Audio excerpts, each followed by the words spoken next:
Welcome back to my channel. അപ്പോൾ നമ്മളിന്ന് വന്നിട്ടുള്ളത് ഒരു വീഡിയോ ആയിട്ടാണ്. എൻ്റെ കോലം നോക്കണ്ട കേട്ടോ. കാരണം നമുക്കിതൊക്കെ മുടിയൊക്കെ എടുത്തിട്ട് വാരി കെട്ടി വെക്കാനുള്ള ഒരു പരിപാടിയാണ് നമ്മൾ നോക്കിക്കാൻ പോകുന്നത്. എന്താണെന്ന് വെച്ചിട്ടുണ്ടെങ്കിൽ എൻ്റെ വലിയൊരു കൺസേൺ ആണ്. എൻ്റെ കഴുത്തിൽ നല്ലോണം പിഗ്മെൻറ്റേഷൻ ഉണ്ട്. കണ്ടില്ലേ, നല്ലോണം പിഗ്മെൻറ്റേഷൻ ഉണ്ട്. ഒരു കാരണം എനിക്ക് PCOS ഉള്ളതാണ്. വേറൊരു കാരണം എനിക്കറിയില്ല. ഞാൻ കുറച്ച് വെയിറ്റ് ചെയ്യേണ്ട, ഒരു 69 ഉണ്ടായിരുന്നത് ഇപ്പോൾ 65 നമുക്ക് സഡൻലി നമ്മുടെ ബോഡിയിൽ എന്തെങ്കിലും ചേഞ്ചസ് വരികയാണെങ്കിൽ അങ്ങനെ ഉണ്ടാവും എന്നാണ് പറയുക. അതുകൊണ്ടാണ് ഇത്ര കറുപ്പുണ്ടായിരുന്നില്ല കേട്ടോ. സീരിയസ്ലി ഇപ്പോൾ കുറച്ച് നാളായിട്ടാണ് എനിക്ക് സ്റ്റാർട്ട് ചെയ്തിട്ടുള്ളത്. ഭയങ്കര എന്ന് പറയുമ്പോൾ നമ്മുടെ മുഖവും കഴുത്തൊക്കെ വേറെ വേറെ നിൽക്കുമ്പോൾ എല്ലാവരും ഇങ്ങനെ ചോദിച്ചു തുടങ്ങി, എന്താണ് കഴുത്ത് കിടക്കുന്നതെന്ന് ചോദിക്കുമ്പോൾ എനിക്ക് ഭയങ്കര ഒരു ബുദ്ധിമുട്ട്. അപ്പോൾ അത് മാറ്റാനുള്ള എൻ്റെ ഒരു ട്രൈ കൂടിയിട്ടാണ് കേട്ടോ. അത് ഞാൻ ആദ്യമായിട്ടാണ് ചെയ്യുന്നത്, നിങ്ങളുടെ മുന്നിൽ ലൈവായിട്ടാണ് ചെയ്യുന്നത്. അപ്പോൾ നമുക്ക് എന്തെങ്കിലും സ്റ്റാർട്ട് ചെയ്യാം. ഞാൻ ആദ്യമായിട്ട് ഇവിടെ എടുക്കുന്നത് കുറച്ച് ചൂടുവെള്ളമാണ് കേട്ടോ. ഇതിപ്പോൾ കുറച്ച് ചൂടാറി ഞാൻ കൊണ്ടുവന്ന് വെച്ചിട്ട് കുറച്ച് നേരമായിട്ടോ. പിന്നെ നമുക്ക് ആവശ്യമുള്ളത് ഒരു തോർത്തുമുണ്ടാണ്. ഇതെൻ്റെ തോർത്തുമുണ്ട് തന്നെയാണ്. വേറെ ആരെങ്കിലും എടുത്തിട്ടുണ്ടെങ്കിൽ അമ്മേനെ തല്ലി ഓടിയെത്തും. അപ്പം ഞാൻ എൻ്റെ ഈ ഒരു തോർത്തുമുണ്ട് വെച്ചിട്ട് തന്നെ നമുക്ക് പരിപാടി സ്റ്റാർട്ട് ചെയ്യാം. നമ്മൾ ഈ ഒരു തോർത്തുമുണ്ട് ഇതിലിങ്ങനെ ഡിപ്പ് ചെയ്തിട്ട് നമ്മൾ സ്റ്റീം ചെയ്ത് കൊടുക്കുക. അതാണ് കേട്ടോ ഫസ്റ്റത്തെ പരിപാടി വന്നിട്ട്.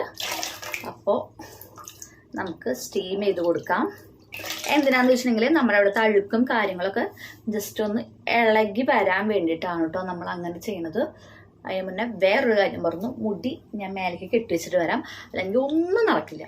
അപ്പോൾ നമുക്ക് സ്റ്റാർട്ട് ചെയ്യാം. ഞാൻ മുടി കെട്ടി വെച്ചിട്ടുണ്ട്. പിന്നെ എൻ്റെ മുടി കണ്ടിട്ട് തലയുടെ നെറ്റ് കണ്ടിട്ട് ആരും കുശുമ്പ് പെട്ടിട്ട് കാര്യമില്ല. ബുദ്ധിയുള്ളവർക്ക് ഇങ്ങനെയൊക്കെ ഉണ്ടാവുള്ളൂ എന്നാണ് എൻ്റെ അമ്മ എന്നെ പണ്ട് ആശ്വസിപ്പിക്കാനായി പറയാറുണ്ടായിരുന്നത്. എനിക്ക് എന്നെ കാണുമ്പോൾ ഭയങ്കര അപാകത തോന്നുന്നു. എൻ്റെ കഴുത്തിൽ ഞാൻ മാല കൂരി വെച്ച് എന്തായാലും ചെയ്യണതല്ലേ വെച്ചിട്ട് കണ്ടില്ലേ, ആ ഒരു കറുപ്പ് നിറം നിങ്ങൾ കണ്ടില്ലേ. അപ്പോൾ നമുക്ക് എന്തായാലും സ്റ്റീം ചെയ്ത് കൊടുക്കാം. 3 മിനിറ്റോളം നമ്മളിങ്ങനെ സ്റ്റീം ചെയ്ത് കൊടുക്കുന്നത് ബെറ്റർ ആയിരിക്കും കേട്ടോ. അപ്പോൾ നമ്മുടെ സ്റ്റീമിങ് പരിപാടി കഴിഞ്ഞിട്ടുണ്ട്. അടുത്തതായിട്ട് നമുക്ക് ചെയ്യാനുള്ളത് സ്ക്രബിംഗ് ആണ്. അപ്പോൾ സ്ക്രബിങ്ങിന് വേണ്ടി 3 സാധനങ്ങളാണ് ഞാനിവിടെ എടുത്തിട്ടുള്ളത്. ഒന്നാമത്തെ സാധനം വന്നിട്ട് നമ്മുടെ ഉപ്പാണ്. എൻ്റെ ഉപ്പ് കുറച്ച് പൊടിഞ്ഞിട്ടുള്ളൂ കേട്ടോ. എൻ്റെ വീട്ടിലിപ്പോൾ മറ്റേ എന്താ പറയുക, പൊടിയായിട്ടുള്ള ഉപ്പ് മേടിക്കണില്ല, പകരം കല്ലുപ്പാണ് പൊടിച്ചിട്ടുണ്ടാകുന്നത്. ആ പൊടിച്ച് പോയി നോക്കിയപ്പോൾ ഇതിൽ കഴിഞ്ഞു. അപ്പം ഞാൻ കുറച്ച് എടുത്തിട്ട് കുറച്ച് പൊടിച്ചാണ്. നല്ല സ്ക്രബിങ്ങിനല്ല, അപ്പം നമുക്ക് കുഴപ്പമില്ല, നമുക്ക് ആ ഒരു തരി കിടന്നോട്ടേ എന്ന് വെച്ചിട്ട് ഞാൻ അങ്ങനെ തന്നെ ഇട്ടിട്ടുള്ളതാണ് കേട്ടോ. പിന്നെ നമുക്ക് ഏറ്റവും വേണ്ട ഒരു അത്യാവശ്യ ഘടകമാണ് ബേക്കിംഗ് സോഡ. ബേക്കിംഗ് സോഡ ഞാൻ അമ്മേനെ മസ്കിട്ട് മേടിച്ചതാണ് കേട്ടോ. അത് എത്രത്തോളം ഉണ്ട്. അപ്പം നമുക്കിത് കുറച്ച് ഇട്ട് കൊടുക്കാം. ഇതിലെ ലാസ്റ്റത്തെ ഇൻഗ്രീഡിയൻസ്, അതായത് സ്ക്രബിലെ ലാസ്റ്റത്തെ ഇൻഗ്രീഡിയൻറ്റ് വന്നിട്ട് വെളിച്ചെണ്ണയാണ് കേട്ടോ. അപ്പോൾ നമുക്ക് വെളിച്ചെണ്ണയും കൂടിയും, നിങ്ങൾക്ക് വേണമെങ്കിൽ ഒലിവ് ഓയിൽ വേണമെങ്കിൽ ഒലിവ് ഓയിൽ ആഡ് ചെയ്ത് കൊടുക്കാം. എൻ്റെ കയ്യിൽ ഒലിവ് ഓയിൽ ഇല്ല, അതുകൊണ്ട് ഞാൻ എന്ത് ചെയ്തു, നമ്മുടെ നോർമൽ വെളിച്ചെണ്ണ, വീട്ടിലുള്ള വെളിച്ചെണ്ണയാണ് ഞാൻ എടുത്തേക്കുന്നത്. എന്നിട്ട് നമ്മളിത് മിക്സ് ചെയ്യുക. നമ്മുടെ സ്ക്രബിനുള്ള സാധനം റെഡി ആയിട്ടുണ്ട്. ഇതിലിപ്പോൾ എൻ്റെ ഒരു ആ ഉപ്പ് എന്താ പറയുക, അത്രയും പൊടിയാത്ത കാരണമാണ് കേട്ടോ. നിങ്ങളുടെ ആകുമ്പോൾ കുറച്ചും കൂടി ബെറ്റർ ആയിരിക്കും.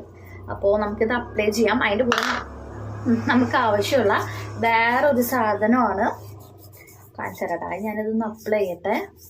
ആ ഒരു തരി നമുക്ക് ശരിക്കും കിട്ടുന്നുണ്ട് കേട്ടോ. ഇത് കുറച്ചും കൂടി പൊടിക്കാമായിരുന്നു എന്ന് ഞാൻ ഇപ്പോൾ ആഗ്രഹിക്കുന്നു. എന്തായാലും ആദ്യം ഇത് അപ്ലൈ ചെയ്യാം. ഇനി നമുക്ക് ആവശ്യമായിട്ടുള്ള സാധനം ഇങ്ങനത്തെ നമ്മൾ എന്താ പറയുക, കുളിക്കാനൊക്കെ ഉപയോഗിക്കുന്ന ഈ ഒരു സാധനത്തിൻ്റെ പേര് ഞാൻ മറന്നു കേട്ടോ. ഇത് വെച്ചിട്ടാണ് നമ്മളൊന്ന് സ്ക്രബ് ചെയ്യാൻ പോണത്. നമ്മുടെ സ്ക്രബിങ് ഏകദേശം പൂർത്തിയായിട്ടുണ്ട്. പക്ഷെ എനിക്ക് പ്രത്യേകിച്ച് മാറ്റമൊന്നും തോന്നുന്നില്ല കേട്ടോ. അറിഞ്ഞൂടെ, നമുക്കൊരു സ്റ്റെപ്പും കൂടി ഉണ്ട്. ഉറച്ചിട്ട് തൊണ്ടാണ് എനിക്കിവിടെയൊക്കെ വേദനിച്ച് തുടങ്ങി. പൊട്ടിയിട്ടുണ്ടോയെന്ന് അറിഞ്ഞൂടാ. അപ്പം നമുക്ക് എന്തായാലും ഇത് റിമൂവ് ആക്കാം. അപ്പോൾ ഞാൻ വിചാരിച്ചു ഈ ഒരു ടബിലോണ്ട് തന്നെ നമുക്ക് തൽക്കാലം നമുക്ക് റിമൂവ് ആക്കാം. ഇവിടെ നിന്നിട്ട് പോകാനുള്ള ഒരു മടി. സ്ക്രബിങ് കഴിഞ്ഞു കേട്ടോ. അപ്പം നമുക്കിനി അടുത്തായിട്ട് വേണ്ടത് പാക്കാണ്. നമുക്കൊരു വൈറ്റനിങ് പാക്കാണ് വേണ്ടത്. ഇതിൽ ഞാൻ അരിപ്പൊടി എടുത്തിട്ടുണ്ട്, തൈര് എടുത്തിട്ടുണ്ട്, പിന്നെ കുറച്ച് മഞ്ഞൾപ്പൊടി എടുത്തിട്ടുണ്ട്. ഇതെൻ്റെ വീട്ടിലുണ്ടാക്കുന്നതുകൊണ്ടാണ് കേട്ടോ ഞാനിതിൽ ആഡ് ചെയ്തത്, അല്ലെങ്കിൽ ഞാൻ ആഡ് ചെയ്യില്ല ഗൈസ്. കാരണം കടയിൽ നിന്നൊക്കെ മേടിക്കുന്നത് ഫുള്ളും എന്താ പറയുക, മറ്റേ പറഞ്ഞ പോലത്തെ അവസ്ഥയാണ്. അപ്പം ഞാനിത് നന്നായി മിക്സ് ചെയ്യണം നമ്മൾ ആദ്യം. ഇവിടെ നമുക്ക് നല്ലൊരു കൺസിസ്റ്റൻസിയിലാണ് കിട്ടിയിട്ടുള്ളത്. കണ്ടില്ലേ, ഈ ഒരു കൺസിസ്റ്റൻസിയിൽ വേണം കേട്ടോ നമുക്ക് കിട്ടാൻ വേണ്ടിയിട്ട്. എന്നിട്ട് നമുക്ക് അപ്ലൈ ചെയ്യാം. ഒരു 20 മിനിറ്റെങ്കിലും നമ്മൾ വെക്കണം. എന്നിട്ട് നമ്മൾ നോർമലി വാഷ് ചെയ്ത് കളയുക. നമുക്ക് എന്താ റിസൾട്ട് നോക്കാമല്ലോ. സ്ക്രബിങ് ആയിട്ട് ചെറിയൊരു വ്യത്യാസം എന്നല്ലാതെ അങ്ങനെ പോയ പോലെയൊന്നും എനിക്ക് പേഴ്സണലി തോന്നിയിട്ടില്ല കേട്ടോ. അതിൽ നമുക്ക് ഇതും കൂടി അപ്ലൈ ചെയ്തിട്ട് ലാസ്റ്റ് റിസൾട്ടിന് വേണ്ടി വെയിറ്റ് ചെയ്യാം. അപ്പോൾ എന്നെ കാണാൻ ഏകദേശം ഒരു പെഡലിയുടെ പോലെ ഉണ്ട്. അത് എനിക്ക് തോന്നുന്നു ഇങ്ങോട്ട് ഞാൻ അതായത് ഇങ്ങോട്ട് കൂടുതൽ അപ്ലൈ ചെയ്ത കാരണമായിരിക്കും കേട്ടോ. ശരിക്കും ഒരു പെഡലി പോലെ ആയിട്ടുണ്ട്. നമുക്ക് എന്തായാലും ഒരു 20 മിനിറ്റ് ഇത് വയ്ക്കാം. ഞാൻ നല്ല കട്ടിക്ക് തന്നെ അപ്ലൈ ചെയ്ത് കൊടുത്തിട്ടുണ്ട് കേട്ടോ. അതായത് ആ ഒരു കലക്ക് മൊത്തം ഞാൻ എൻ്റെ കഴുത്തിൽ അപ്ലൈ ചെയ്തിട്ടുണ്ട്. നമുക്ക് എന്തായാലും ഒരു 20 മിനിറ്റ് നമുക്ക് വെയിറ്റ് ചെയ്തിട്ട് എന്താണ് ഇതിൻ്റെ റിസൾട്ട് എന്നറിയാം. ഈ ഒരു കറുപ്പ് നിറം കുറയുകയാണെങ്കിൽ ഞാൻ ഇനി ഇത് ഉപയോഗിക്കുന്നതായിരിക്കും. കാരണം എനിക്ക് ഭയങ്കര ഒരു ബുദ്ധിമുട്ട് പോലെ തോന്നുന്നുണ്ട് ആ ഒരു കറുപ്പ് കളറ്. ആ ഒരു പിഗ്മെൻറ്റേഷൻ മുഖം വേറെയും കഴുത്ത് വേറെയായിട്ടാകുമ്പോൾ ആളൊരു ബുദ്ധിമുട്ടാണ്. എന്തായാലും നമുക്ക് റിസൾട്ട് നോക്കി നോക്കാം. ഇതാണ് കേട്ടോ നമ്മുടെ ഒരു റിസൾട്ട് വന്നിട്ട്. ഇപ്പം നിങ്ങൾക്ക് കാണാൻ പറ്റുന്നുണ്ടായിരിക്കും ആ ഒരു അത്രയും പിഗ്മെൻറ്റഡ് ആയിരുന്നത് കുറച്ച് കുറഞ്ഞിട്ടുണ്ട്.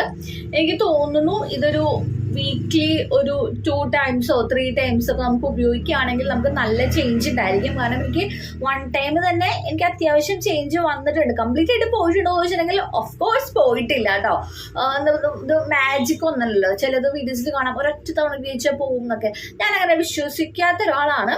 എനിക്ക് തോന്നുന്നു നമ്മൾ വീക്ക്ലി 2 ഒക്കെ ഉപയോഗിക്കുകയാണെങ്കിൽ, നമ്മൾ കണ്ടിന്യൂസിൽ ഉപയോഗിക്കുകയാണെങ്കിൽ ഒരു പക്ഷേ നമ്മുടെ ഈ ഒരു പിഗ്മെന്റേഷൻ കുറയും. പിന്നെ ഞാൻ പറഞ്ഞു എൻ്റെ ഹോർമോൺ ബാലൻസിന്റെ പ്രശ്നം കൂടിയാണ്. എനിക്ക് PCOS ഉള്ളതിൻ്റെയും പ്രശ്നം കൂടിയിട്ടാണ്. അതുകൊണ്ട് എന്താ പറയുക, എനിക്കിത് എത്രത്തോളം പോകും എന്നുള്ളത് നിങ്ങൾക്ക് ഊഹിച്ചാൽ മനസ്സിലാവുമായിരിക്കും. ഇത് എത്ര പുറത്തൊലിച്ചാലും അതിൻ്റെ ഉള്ളിലുള്ള ഒരു ഹോർമോൺ ബാലൻസിൻ്റെയും കൂടി ഒരു പ്രശ്നമുണ്ട്. അങ്ങനെ അല്ലാത്തവർക്ക് ഒന്ന് ട്രൈ ചെയ്യാൻ പറ്റിയിട്ടുള്ള ഒരു പ്രൊഡക്റ്റ് അല്ല, ഒരു പരിപാടിയായിട്ടാണ് എനിക്കിത് തോന്നിയത്. സംഭവം കുറച്ച് മെനക്കെട്ട പരിപാടിയാണ്. പക്ഷേ എന്താ പറയുക, നമ്മുടെ കാര്യം നമ്മൾ തന്നെ നോക്കണമല്ലോ.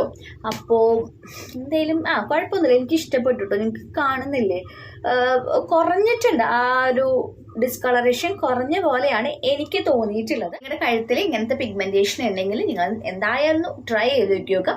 ട്രൈ ചെയ്യുന്നത് നമുക്ക് പ്രത്യേകിച്ച് ബുദ്ധിമുട്ടൊന്നുമില്ല. ഇതെല്ലാം നമ്മുടെ വീട്ടിലുള്ള സാധനങ്ങളാണ്. പ്രത്യേകിച്ച് നമ്മൾ ഇതിന് വേണ്ടി മേടിക്കേണ്ട ഒരു സാധനവും ഇതിലില്ല. അപ്പോൾ നമുക്ക് അടുത്ത വീഡിയോ കാണാം. അതുവരേക്കും യു ലവ് യു.